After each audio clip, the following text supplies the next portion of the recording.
Our next guest in the studio is Adam Bandt, the Greens leader. Thanks for your time today. Morning. You've written to Big Business this week to try to get more support for action on climate change. A week ago you spoke about big business killing people. Doesn't seem like a great strategy to get them on side. Well, the point that I was making a week ago is the point that I made in the letter to them, which is that there's a handful of companies at the moment that are doing things that are incompatible with meeting our climate goals and that are going to result in destruction. But it's a small handful of companies. It's the coal companies, the oil companies and the gas companies. And they're not representative of business at large. And what we're pushing for as part of the Green New Deal is growing a clean economy and making Australia a renewable energy superpower. And to do that, we're going to need to make things. We're going to need to use our minerals to process and make things here. So there's enormous opportunities for Australia. And I'm pleased we've got a response from the Australian Industry Group who said, look, nice to hear from you. Let's work out how we can sit down and work together. Don't agree with everything you say. But I think that's the kind of discussion that we need to have in Australia at the moment. And so what do you seek to get from this, though? It's very unlikely these business groups are going to agree with everything you want in terms of the extent of a target. If they're willing to reach across and say, hey, we could support a much stronger target than the coalition, do you support that? Do you congratulate them? Or do you just keep pushing them to do more? And at that point, they're going to say, well, that's the end of it for us. Well, what we need is a transition plan, and we need effectively a green accord in this country where you've got businesses and unions and political parties working together to say, how do we make this transition together? It's a transition that we've all got to make together, so what's the pathway to doing it? And it's understanding that as part of that, we're going to need sustainable jobs and industries in the future. So I think the quid pro quo is business saying, yes, look, we understand. We've got debates going on from the likes of BHP who are saying the Minerals Council is doing us all a disservice by being so wedded to coal. The Minerals Council needs to understand that coal is on the way out, but that there are big opportunities for Australia if we start shifting our attention to other minerals and other exports like hydrogen.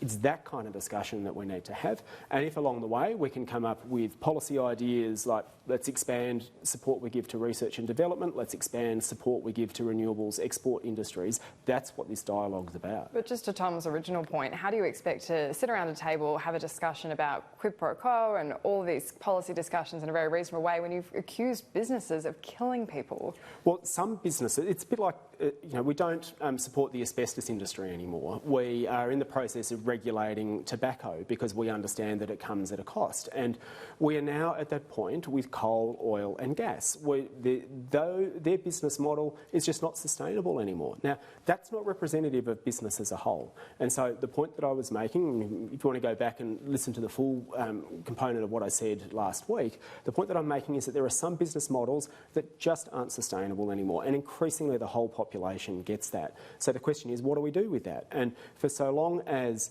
the business lobby groups are stuck in this mindset of we have to defend the old industries, even if it's at the cost of their members in the new industries, is an unhelpful one, and it's that discussion that we're seeking to have.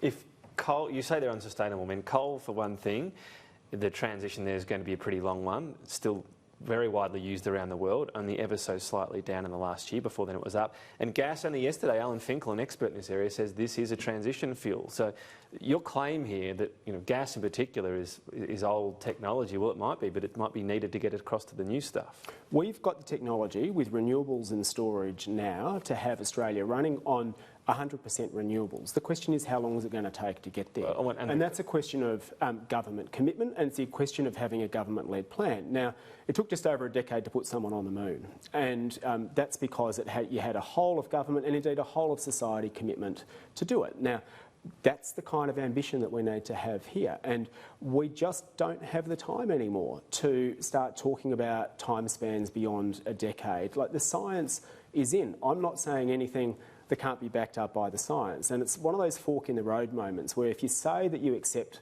the climate science, you've also then got to say that you accept what the climate science tells us we need to do. And we could hit 1.5 we've had Australia on fire at 1 degree. We could hit 1.5 degrees as soon as 2030. So we're talking about not in our kids' lifetime, but in our lifetime. That is the speed of the transition we need to engage in. Can I ask about comments you've made about a 17-year-old you spoke to who said they were so concerned about climate change they can't think beyond the next year of their life? Is that not most 17-year-olds? would most 17-year-olds not be thinking that far ahead? No, I don't think it's a fair characterisation of 17-year-olds at all. And I think if you talk to most 17-year-olds, or people think about where they were at 17, I think a lot of people were thinking about, what am I going to do when I grow up? You know, what kind of job do I want to have? Where do I want to go and do further study?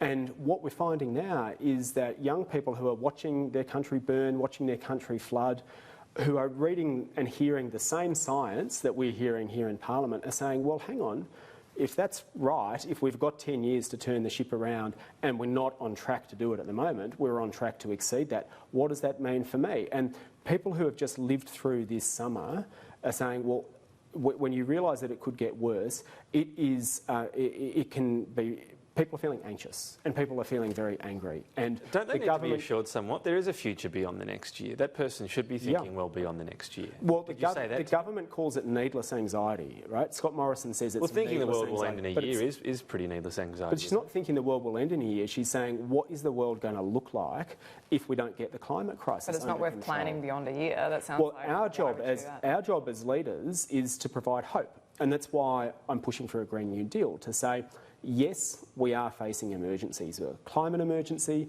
a jobs emergency, a jobs crisis, and an inequality crisis. And what we need now is a hopeful pathway out of it. And at the moment, the government is in complete denial, and that is making people feel worse. Can I just ask quickly, your predecessor had a target of 20% of the vote by 2025. Is that your target?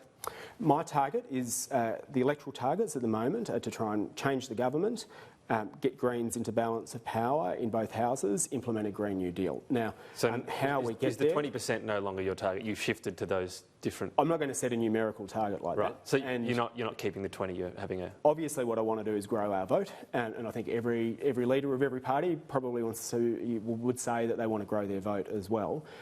But I want to make sure that we tackle the climate crisis and the jobs crisis and the inequality crisis, and that I think is the best pathway to do it. And just finally, I believe you know our political editor, Andrew Clennell, from uni days when he was a journalist covering you in student politics. What do you make of his characterisation that you're a watermelon, green on the outside and red on the inside? I've made no secret of the fact that the things that drive me, the twin things that drive me, are commitment to social justice and a commitment to tackling the climate crisis. And that's been, the first demonstration that I went on was about a nuclear warship that pulled into Fremantle. I don't know if Andrew was there, he probably wasn't. He might have been one of the people heckling me from the other side. But those twin concerns for me are things that have driven me all my life. And I think you can hold both of those things together. If he wants to label me, then good luck to him. Is it harder to be a modern leader though, having done a Marxism PhD? Well, if you want to have a read of it, I'm happy to sit down and step you through it. It's not quite what it was. Right.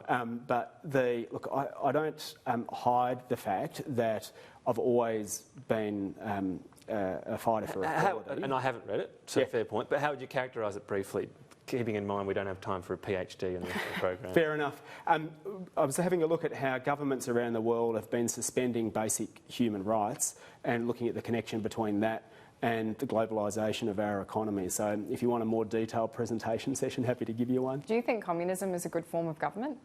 No, it's not something I'm advocating, and what the main concerns for me are tackling the climate crisis. And look, and this is why I've been reaching out to business, because I think if we're going to do this, we're going to need something that cuts across classes, that cuts across different groups of society, and that instead says the big challenge that we've got is between the old and the new, and we've all got to march together into the new. Greens leader Adam Bandt, thanks for your time today.